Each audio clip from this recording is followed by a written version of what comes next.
ኢትዮጵያውያን በሙሉ ባለድልም መሆናቸውን እንዲያስቡና በዚህም እርካታ እንዲሰማቸው መፈለጌን በዚሁ አጋጣሚ መግለጥ እፈልጋለሁ።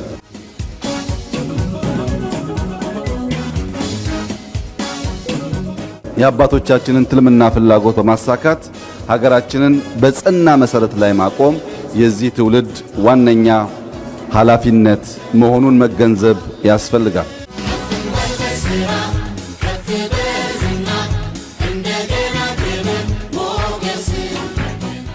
እንኳን ደስ ያለን፣ እንኳን ደስ ያላችሁ። በህዳሴ የተጀመረው ድል በሁሉም ይቀጥላል። የኢትዮጵያን ብልጽግና በጋራ እናያለን። ታላቁ የህዳሴ ግድባችን ከፍጻሜ ለማድረስ በአንድ ልብና በጽናት እንደምንቆም ዓለም ሁሉ እንዲያውቀው እንፈልጋለን።